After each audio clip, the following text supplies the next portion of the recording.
Good day and welcome to new presentations and video in your channel These and Different Radiology. I'm Dr. Osama Ibrahim and today's the tips and hand number 20. I will talk today about the coronary branches and their relations to the angles. So let's start our presentation.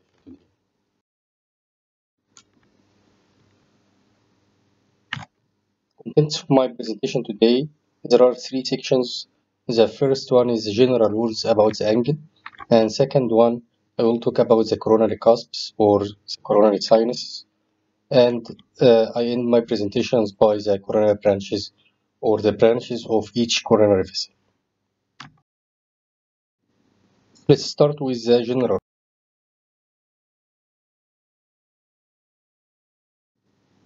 Actually, the angles are three main types of angle. The acute angle, which angle like this, which measures about 62, and this any angle less than 90 degree is considered as an acute angle. So any angle less than 90 degree, I consider it as acute angle. And the angle, if it is right like this, 90 degree, if it measures 90 degree, so at that times it considers as a right angle. Obtuse angle, meaning that the angle which is more than 90 degree, like this angle which measures more than 135 degree. This is only for as an example. So the learning lessons from this slide in my presentation: acute angle less than 90 degree, right angle is 90 degree, and obtuse angle is more than 90. Let us show the coronary vessels and their name, which also are related to the previous slides or by the names of the angle. First of all, the coronary arteries, the main coronary arteries which are arising from the aorta, are three main coronary arteries.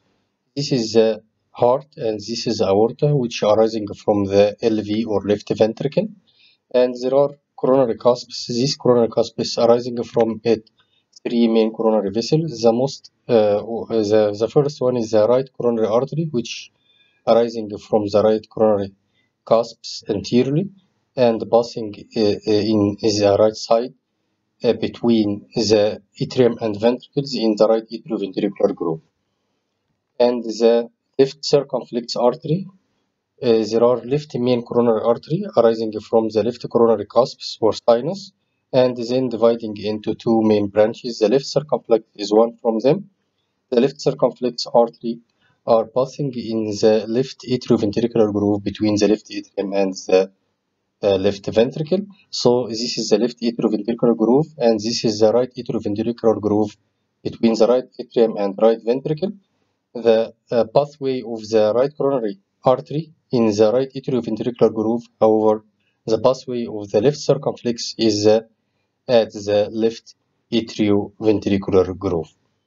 The other branch which arising from the left main coronary artery is the left anterior descending artery, and this left anterior descending artery passing anteriorly, as its name is anterior, in the interventricular septum between the left ventricle and right ventricle. So it passing at the interventricular septum anteriorly. So this is the main coronary arteries: right coronary artery, left circumflex, and left anterior descending. The coronary sinus, there are three coronary sinus. The first one, this image is a CT angiogram and the reformatted image. The left aortic sinus, or which is called cusp also sometimes. This is the left. This is the aorta arising from the left ventricles, which are not seen here. And the aorta, there are three cusps from them at the proximal origin of the aorta. The left aortic sinus, it is left one and posteriorly, and the other sinus in the other side is the right aortic sinus, which is not appearing here because it is anteriorly, and the third one is the posterior non-coronary sinus, which also posterior like this one. However, there are no coronary arteries arising from it. So it is called non-coronary sinus. So there are three coronary sinus, right aortic sinus or coronary sinus. Arising from it is the right coronary artery. Left aortic sinus or left coronary sinus or cusp. Arising from it is the left main coronary artery, and then dividing again into left anterior descending and left circumflex. So we have three coronary sinus, as I mentioned now in this. And now with the coronary branches, what is the coronary branches? Arising from the main three coronary. The general rules I'll teach you in this lesson, and you will know at the end of my presentations by an easy way how can you differentiating these coronary branches from their main coronary arteries.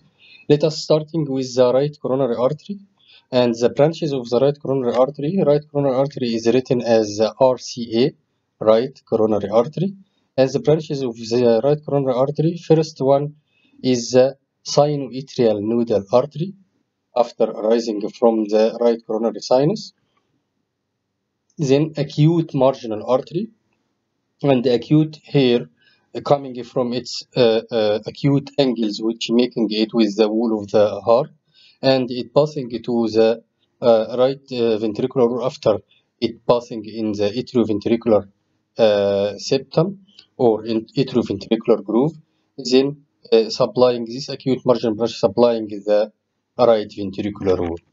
Then at the end, it dividing into two branches if it is dominant, because 85% the right coronary artery is dominant. So these branches are the next branches are arising from the dominant coronary artery. So if we are assuming the right coronary artery is the dominant, so the third branch or the terminal branches of it is the posterior descending artery. And this posterior descending artery is passing through the interventricular septum, but posteriorly, so it is called posterior. So posterior descending artery. Sometimes it's called the inferior interventricular artery because it passing is the interventricular septum and also inferior in position. The other branch is the posterolateral branch, and the posterolateral branch is passing to the lateral wall inferiorly and posteriorly to the left ventricle, and this posterolateral branch at right angle to the posterior descending artery. Let us see these branches on the image.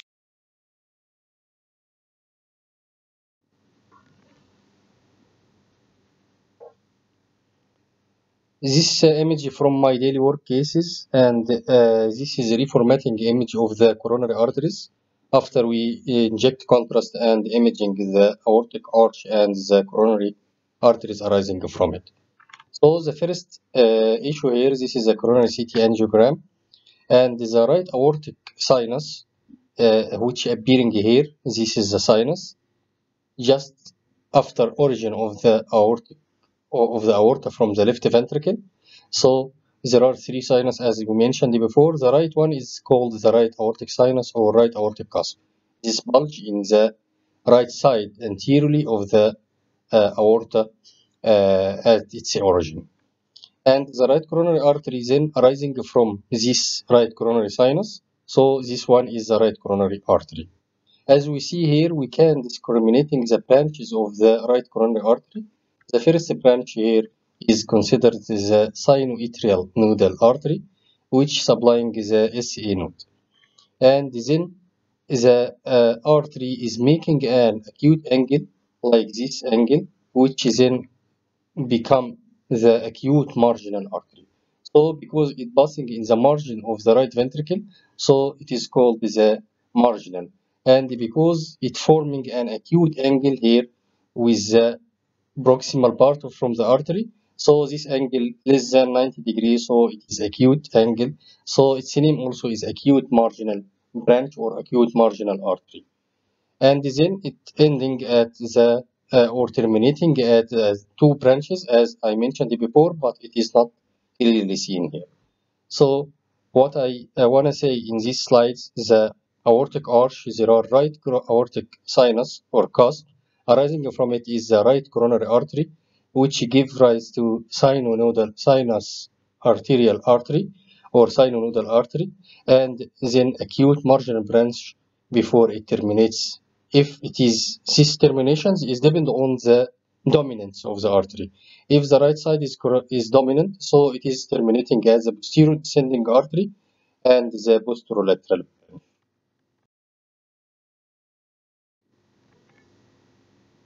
This image is a digital subtraction angiography, injection of contrast within the terminal branch of the right coronary artery, and this is the right coronary artery.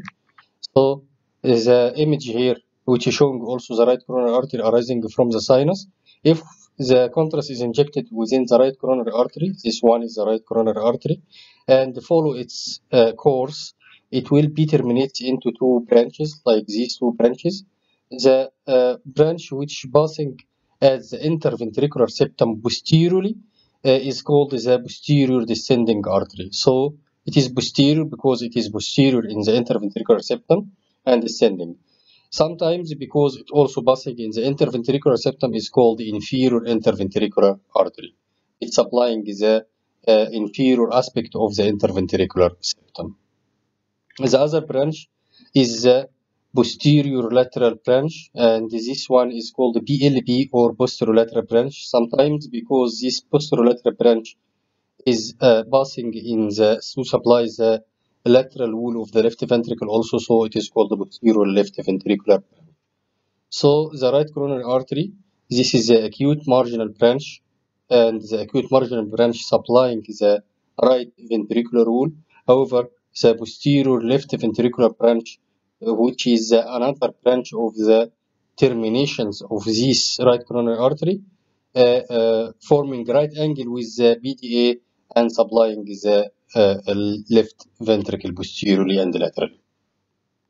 The common name of it is the posterolateral branch and written as PLB.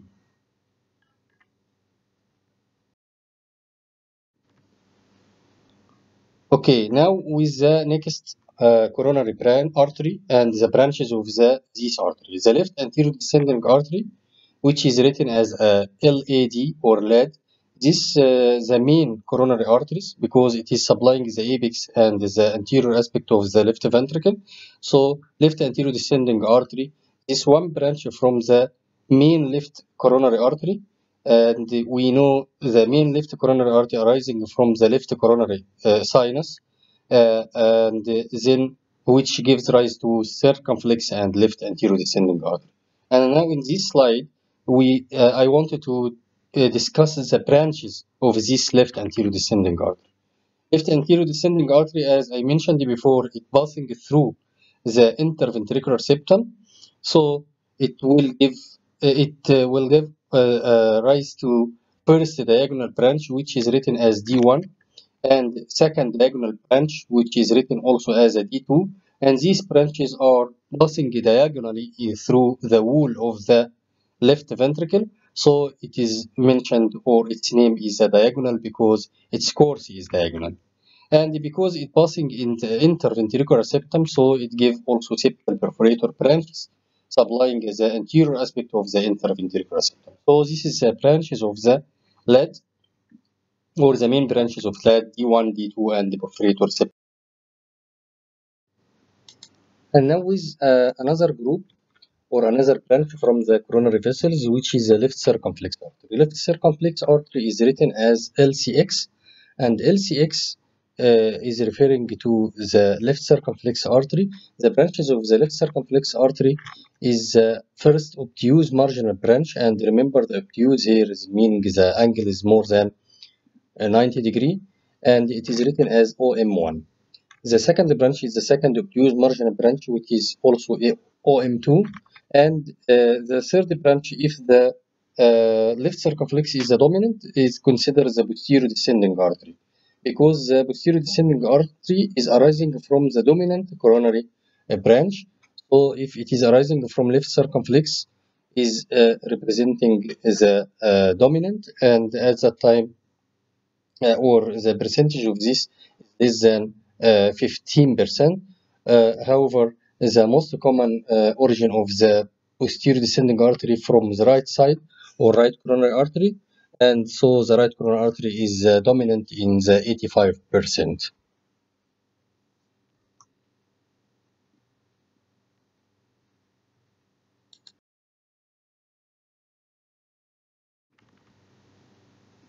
Now I want to finish up today's lesson with this image from my daily work case also, and this image for the coronary image, and I will discuss all the coronary branches which I discussed it through my presentation. So let's start with the name of the study is coronary CT angiogram. We give contrast in the vein and imaging at the specific times to show the vessels of the coronary, and imaging with specific situations with decreasing heart rate of the patient and gated ECG also. Now, the aorta, when arising from the left ventricles, it gives rise to three coronary sinuses or the three cusps. The left aortic sinus is this one, which appearing as a bulging area in the left side.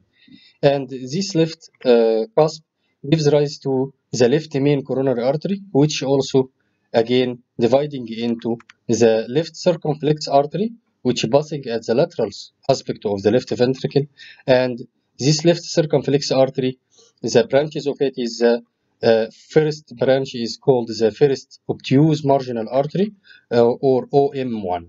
And the second branch is called the second obtuse marginal artery or second obtuse marginal branch. It's written as OM2 obtuse marginal 2. Then the second branch of the left main coronary artery is the left anterior descending artery, and it is written as LAD. This one is written as LCX. The LAD gives rise to diagonal branches which passing also to supplying the left ventricular wall, but it passing diagonal, so it is called diagonal branch. The first one is the diagonal 1 and second one is the diagonal 2 or D1 and D2. The other branch which arising here from the right coronary cusp, this is the left aortic sinus, so this is the right coronary sinus or the right coronary cusp. So this artery is the right coronary artery. And we discussed the right coronary artery before with their branches. With its branches, the branches of the coronary artery is the sinoatrial nodal artery, and then it making an acute angle to forming the acute marginal branch before terminates into the posterolateral branch and also the posterior descending artery. This is all branches or more specific or common branches from the main three coronary arteries. My presentation today, I hope I provide you with clear knowledge about basic anatomy of the coronary arteries. Thank you very much for your watching. If you like the video, give me your comments and also you're interested to make a new presentations according your interest. Thank you very much, and don't forget also to subscribe my channels to reaching any new presentations in the future. Thank you and goodbye.